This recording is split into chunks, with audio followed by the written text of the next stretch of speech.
إن الحمد لله نحمده ونستعينه ونستغفره ونعوذ بالله من شرور أنفسنا وسيئات أعمالنا من يهده الله فلا مضل له ومن يضلل فلا هادي له وأشهد أن لا إله إلا الله وحده لا شريك له وأشهد أن محمدا عبده ورسوله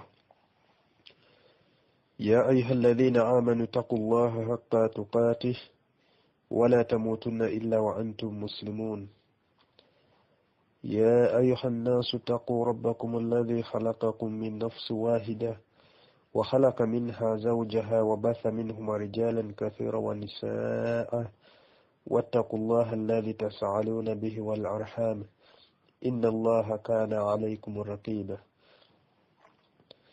يا أيها الذين آمنوا اتقوا الله وقولوا قولا سديدا يصلح لكم أعمالكم ويغفر لكم ذنوبكم ومن يطع الله ورسوله فقد فاز فوزا عظيما أما بعد فإن خير الحديث كتاب الله وخير الهدي هدي محمد صلى الله عليه وسلم وشر الأمور محدثاتها وكل محدثة بدعة وكل بدعة ضلالة وكل ضلالة في النار.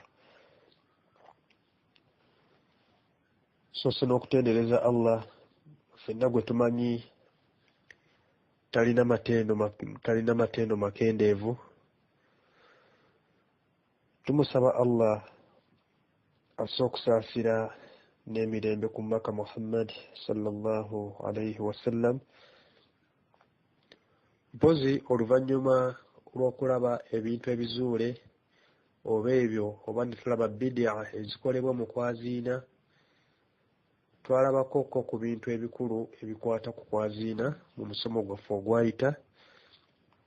Ng'olwaleero tukyagenda mu maaso n'omusomo ogwo, barakallahu fiikum, mwenna abaze bagoberera, era olwaleero tugenda kweyongerayo ate tulabe ebintu ebirala nga nabyo bikulu nga bikwata ku kwaziina awamu n'okukima esswala. Katusooke tulabe obulungi obuli mu kukima esswala. Okusookera ddala okukima esswala kugoba shaitan, kubanga Nabbi sallallahu alayhi wasallam yagamba nti bw'oba weetegereza mu hadithi emu ng'esangibwa mu Sahihul Jami' as-Saghir yali ku namba 815, mulimu mu hadithi eyo waliwo Omubaka sallallahu alayhi wasallam yagambira nti bwe bakima esswala shaitani edduka. Amakulu okukima bwe kuggwa ng'ekomawo. Omubaka sallallahu alayhi wasallam ayogera ebigambo ebyo ng'agamba nti bwe bakima esswala shaitani edduka, okukima bwe kuggwa ate ng'ekomawo. Kutuusa hadithi eyo gy'ekoma naye nga eri mu Sahihul Jami' as-Saghir namba 815. N'olwekyo barakallahu fiikum, ensonga ey'okubiri, bw'osomeddwa oluvannyuma lw'okukima esswala, edduwaayo eyanukulwa. Bw'osomeddwa oluvannyuma lw'okukima esswala, edduwaayo eyanukulwa, kubanga Nabbi sallallahu alayhi wasallam yagamba nti bwe bakima esswala emiryango gy'ejjana giggulwawo era n'edduwa ne zaanukulwa.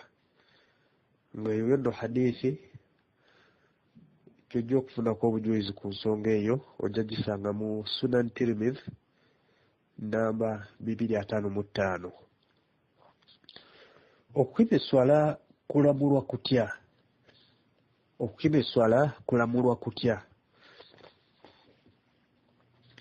Poza okusookera ddala, okukima esswala tteeka ng'okwaziina olwa hadithi ya Nabbi sallallahu alayhi wasallam ng'ayigiriza omusajja eyasaala obubi nti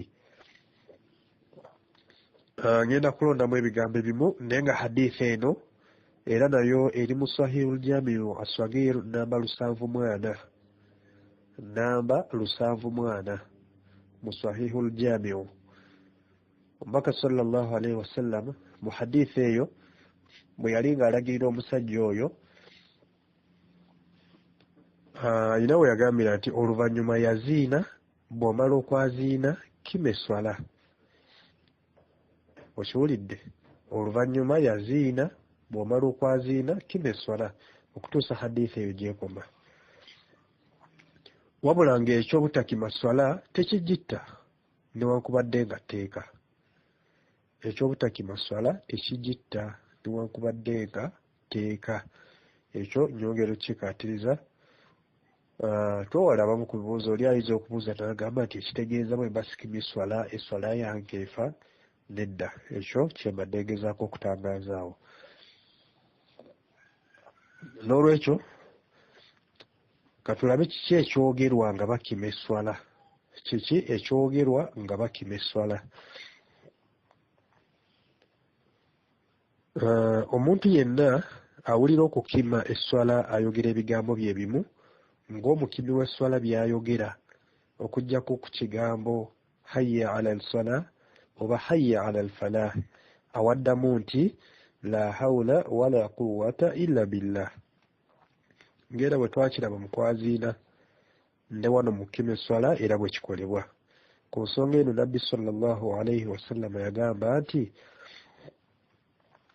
bwe mubanga muwulidde omwaziinyi ng'akima esswala mugambe nga bw'agamba. Eyo nno hadith eri mu Sahihul Jami' as-Saghir namba 614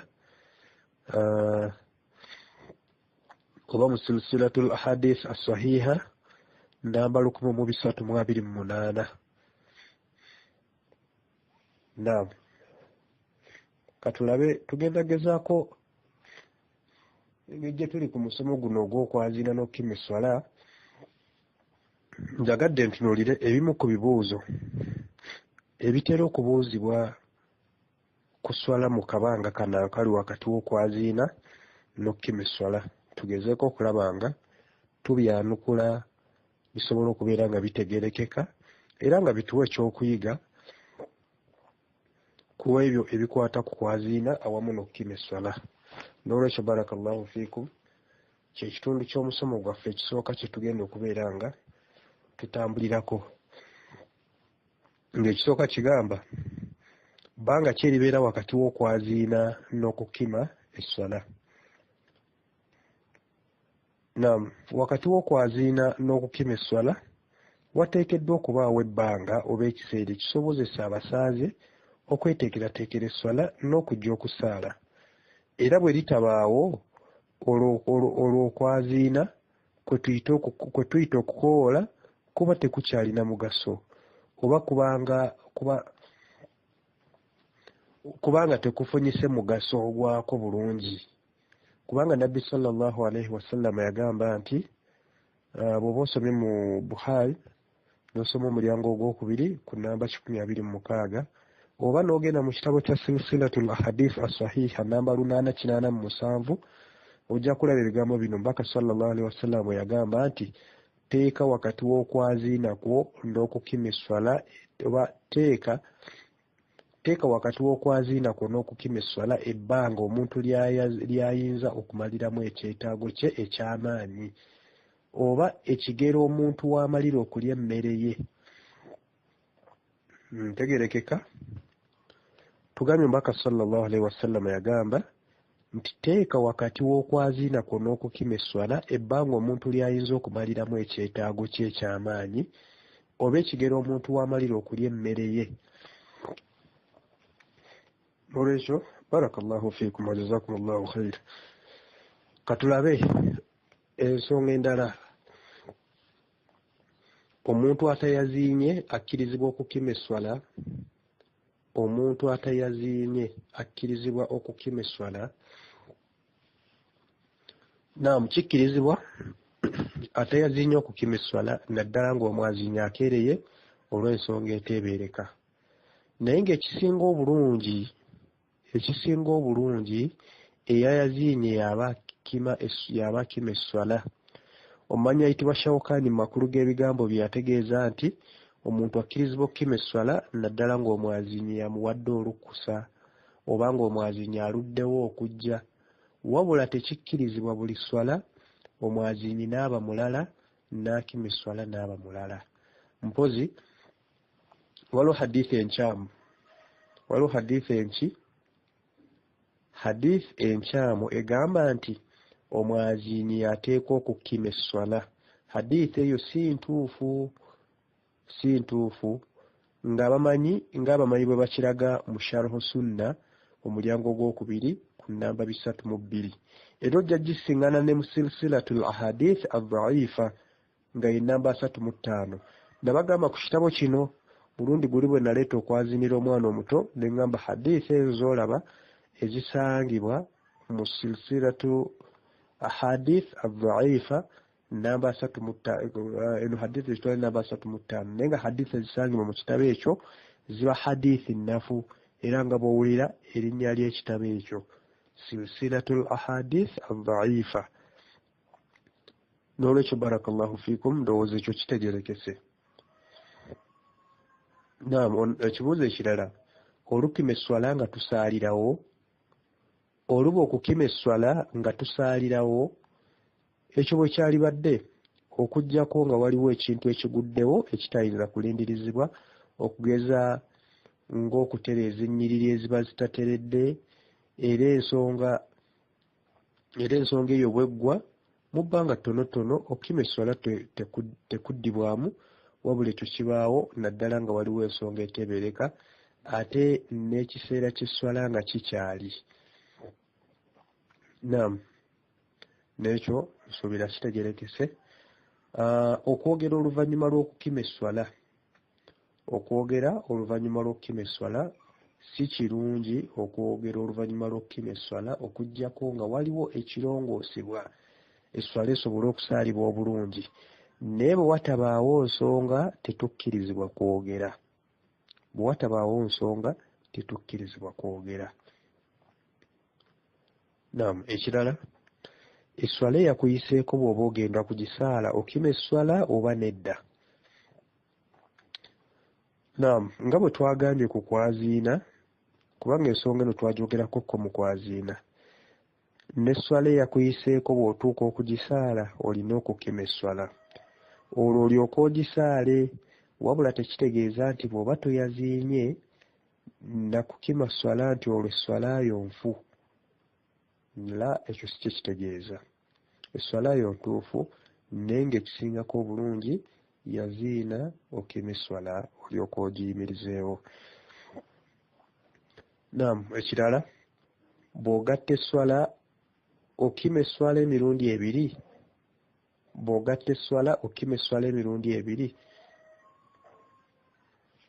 Okusookera ddala, omuntu agatta esswala eza faradha okugeza eya dhuhuri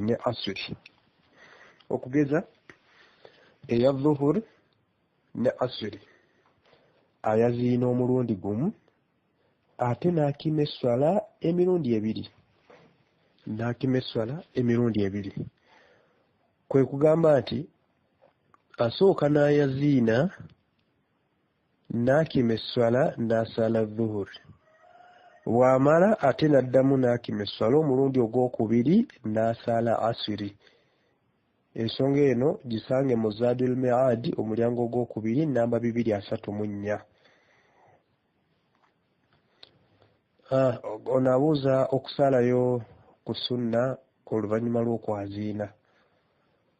Omwaziinyi singa amala okwaziina, kyalibadde kirungi omusiraamu yenna awulidde okwaziina asaaleyo raka 2 olw'amakulu ga hadithi ya Nabbi sallallahu alaihi wasallam agagamba nti buli wakati w'okwaziina n'okukima esswala omusiraamu asaaleyo raka 2. Buli wakati w'okwaziina n'okukima esswala, tetugambye buli luvannyuma, tugambye buli wakati w'okwaziina n'okukima esswala omusiraamu asaaleyo raka 2 kw'oyo aba ayagadde. Bw'atyo omubaka sallallahu alaihi wasallam bwe yajoogeranga hadithi eri mu Buhari namba 624, oba ojja oyinza ogisanga mu Sunan Abi Daud namba 1163. Ago nno ge makulu g'ebigambo oba ge makulu ga hadithi eyo. Buli wakati w'okwaziina n'okukima esswala omusiraamu asaaleyo raka 2 kw'oyo aba ayagadde. Tewali kusaala swala ya sunna yonna nga bakimye esswala.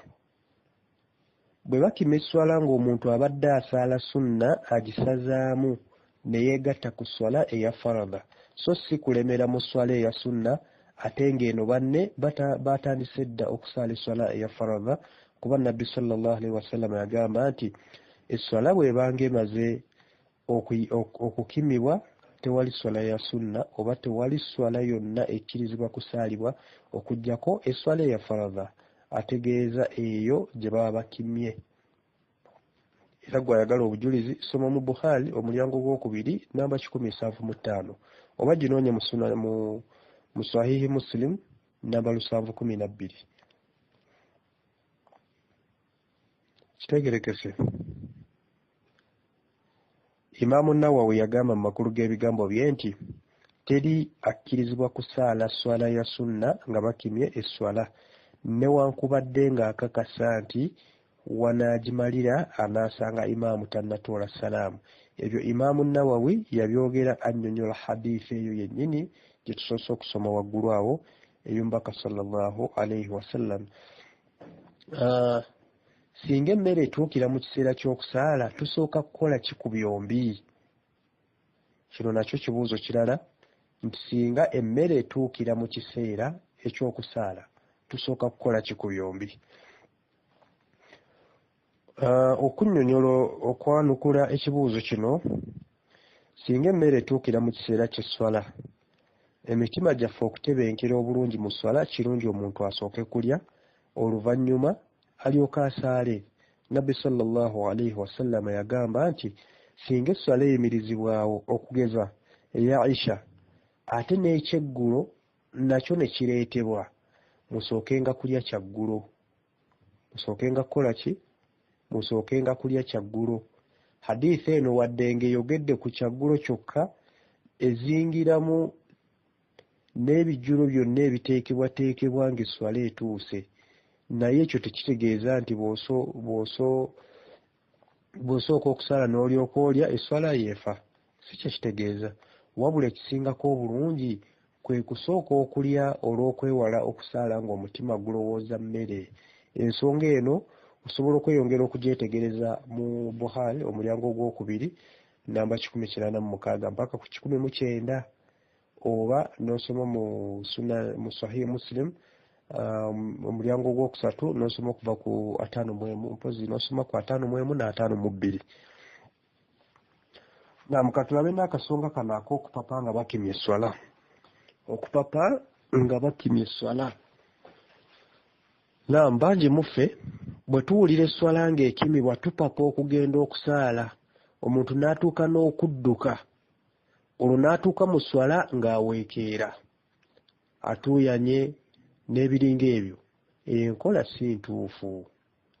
Enkola si ntuufu. Nabbi sallallahu alaihi wasallam yagamba nti bwe muwuliranga okukima esswala mutambule nga butambuzi okugenda okusaala, mubeere basiriikirivu nga muli bakakkamu, temwanguyiriranga. Temukola ki? Temwanguyiriranga. Ekyo kyonna kye muba musanze nga ku swala kye musaalanga.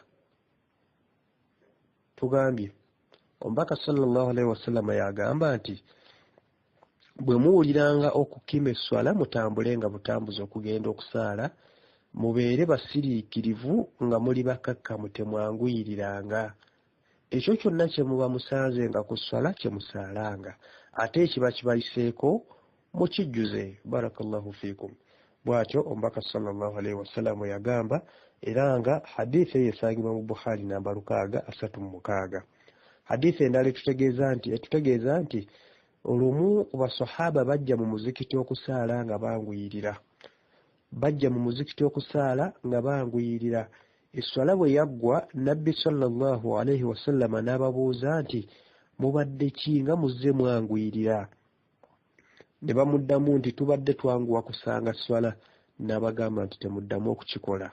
Bwe mubanga mugenda okusaala muteekeddwa kuba basiriikirivu, kye muba musanze ku swala kye musaalanga, ate ekiba kibayiseeko mukijjuzenga. Era nga neyo hadiisi eri mu Bukhari namba 635. ono abuuza omukyala naye akima esswala, omukyala naye akima esswala. Naam, nga bwe tugambye oba nga bwe twagamba nti ayaziina, n'olwekyo akima esswala. Omukyala akkirizibwa okwaziina nga bw'akkirizibwa okwaziina n'okukima esswala, akkirizibwa okubeera ng'akima esswala. Ekibuuzo ekirala ono abuuza omuntu ali mu lugendo oba safaari n'oyo ali yekka bakima esswala.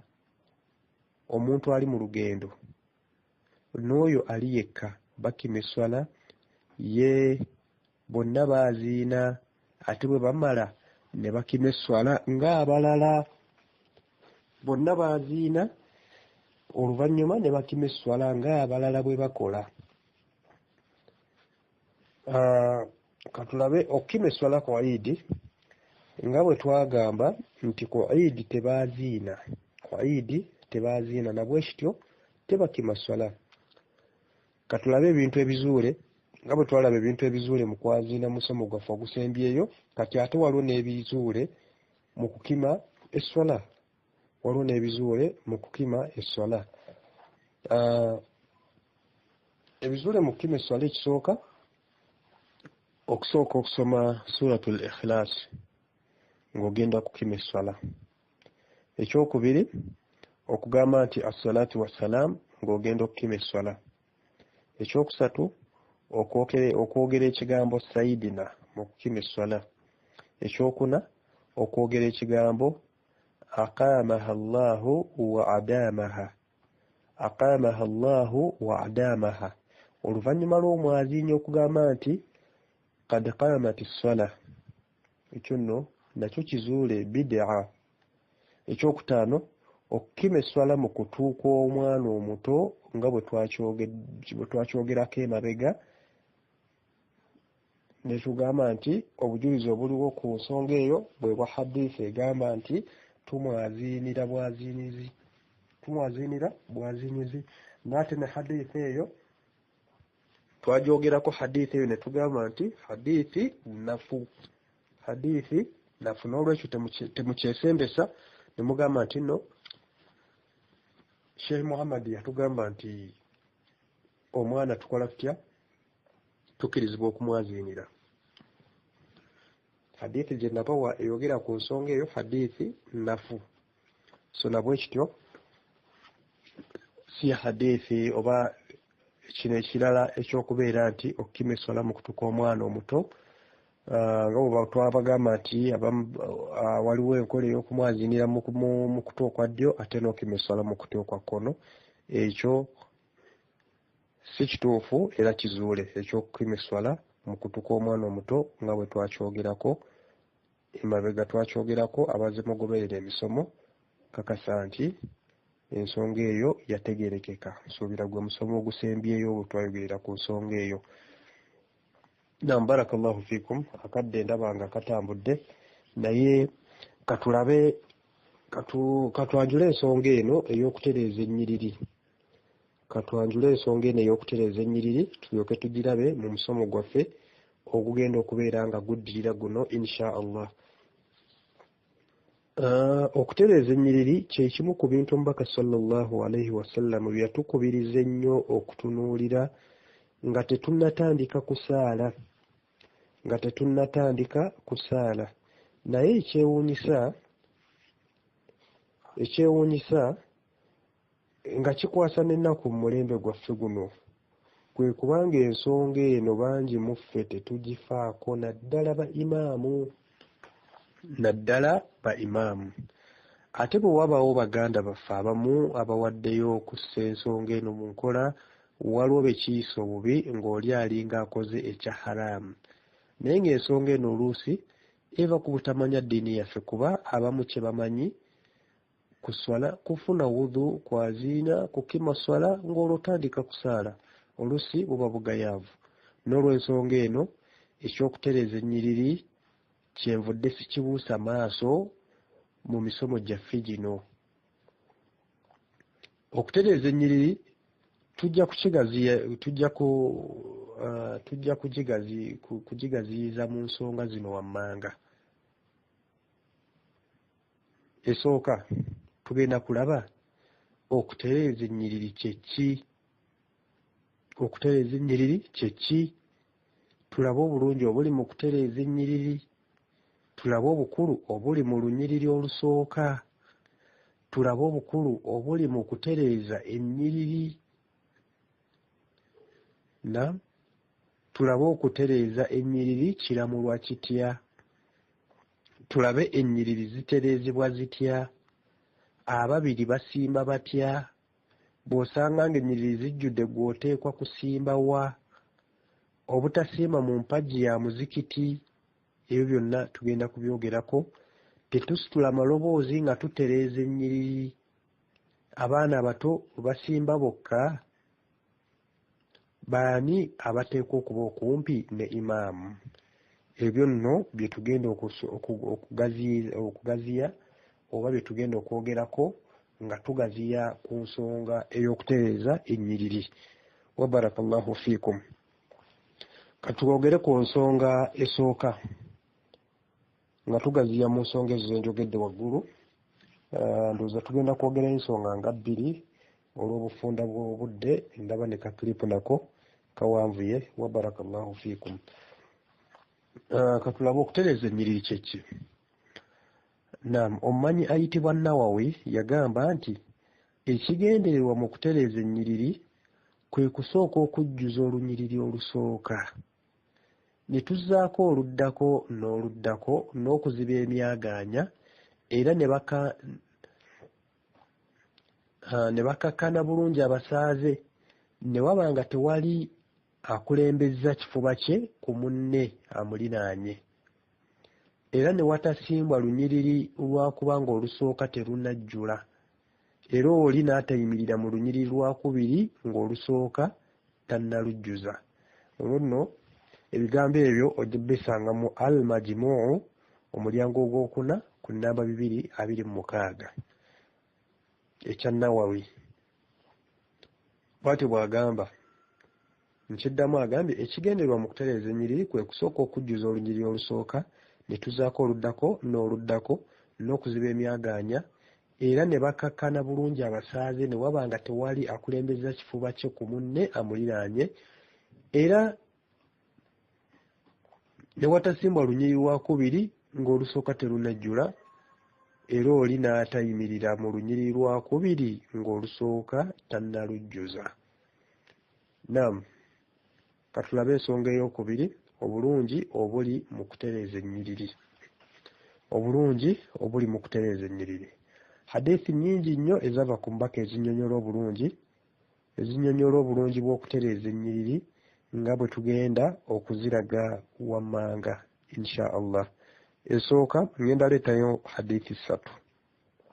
Esooka Nabbi sallallahu alayhi wasallam yagamba nti mazima Allah ne bamalayika be basaalira abantu abo abayunga ennyiriri. Nabbi sallallahu alayhi wasallam yagamba nti mazima Allah ne bamalayika be basaalira abantu abo abayunga ennyiriri. Ogwanaagala obujulizi soma Sahihul Jamiu as-Saghir namba 1843 oba oyinza okutunulako mu Sunan Tirmidhi namba 5 Hadithi ey'okubiri Nabbi sallallahu alayhi wasallam yagamba nti omuntu ayunga olunyiriri Allah amuyunga ate omuntu akutulamu olunyiriri ne Allah amukutula. Ne Allah akola ki? Ne Allah amukutula. Eyo nno nayo hadiisi eri mu Sahihul Jamiu as-Saghir namba 659 ne mu Sunan Tirmidhi ku namba 503. Eyasoose twagambye abadde ku 5 mu Tirmidhi ate kati eno n'ebanga eri ku 503. Tugambye n'omuntu ayunga olunyiriri Allah amuyunga ate omuntu akutula mu lunyiriri ne Allah amukutula. Okuyunga olunyiriri Allah n'akuyunga kitegeeza nti Allah ayongera mu kukugabirira. Allah ayongera mu kukugabirira era n'akuyingiza mu kusaasira kwe. Omumanyi ayitibwa Al-Munawi bw'atyo bw'annyonnyola ku nsonga eyo.